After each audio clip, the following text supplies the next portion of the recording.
Guys, trekking అంటే చాలా మందికి మహారాష్ట్రని ఎందుకు ఫస్ట్ చాయిస్ అవుతుందో తెలుసా? ఈ మహారాష్ట్ర బ్యూటీని వర్డ్స్ లో ఎక్స్ప్లెయిన్ చేయడం చాలా కష్టం భయ్య. అక్కడికి వెళ్ళిన వాళ్ళకి మాత్రమే ఆ ప్లేస్ యొక్క మ్యాజిక్ ఏంటో అర్థమవుతుంది. అందులో కూడా లోబీ ఇలాంటి హిడెన్ ట్రెక్ గురించి చాలా మందికి ఇంకా తెలియదు. నా ప్రీవియస్ 5 ఎపిసోడ్స్ చూస్తే నేను ఎందుకు ఇంత హైప్ ఇస్తున్నానో మీకే అర్థమవుతుంది. చూడకపోతే ఇప్పుడే వెళ్ళి చూసేయండి. ఇంకెందుకు late, welcome to episode 5 of Lobby, A hidden gem of Maharashtra.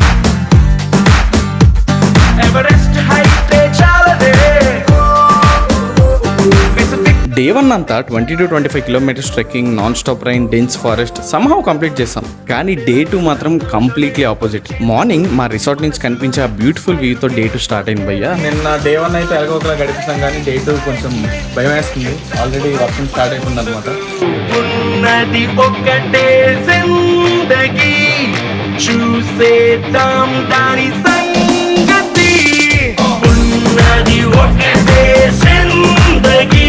ఆ మార్నింగ్ వైబ్ మాత్రం నెక్స్ట్ లెవెల్. హ్యాపీగా పోహా ఫినిష్ చేసి టీమ్ తో కొంచెం డిస్కషన్ అయ్యాక జర్నీ స్టార్ట్ చేసాం. స్టార్టింగ్ లోని కొన్ని రివర్ క్రాసింగ్స్, కొన్ని స్మాల్ అడ్వెంచర్స్, కానీ డే 1 తో కంపేర్ చేస్తే మాత్రం ఈసారి వెదర్ కూడా ఫుల్ సపోర్ట్ చేసింది. ఆనెస్ట్లీ మహారాష్ట్రలో వ్యూస్ చాలా ఉంటాయి, కానీ ఇలా నేచర్ మధ్యలో నడుస్తూ డెస్టినేషన్ రీచ్ అవ్వడం అదే లోబీ యొక్క స్పెషాలిటీ. చూస్తుండగానే ఆఫ్టర్నూన్ 2 కల్లా డే 2 ట్రెక్ కంప్లీట్ అయింది. ఆ రోజు నైట్ ఆ టెంపోలోనే పడుకున్నాం, కానీ ఈసారి భయం కన్నా ఎక్సైట్మెంట్ ఎక్కువ ఉంది. ఎందుకంటే నా నెక్స్ట్ డెస్టినేషన్ మమ్మల్ని తీసుకెళ్లిపోయేది నా బకెట్ లిస్ట్ లో ఎప్పటి నుంచో ఉన్న 3rd జ్యోతిర్లింగం భీమాశంకర్ వైపు. పదండి మరి మన జర్నీని ఎపిసోడ్ 6 లో కంటిన్యూ చేద్దాం.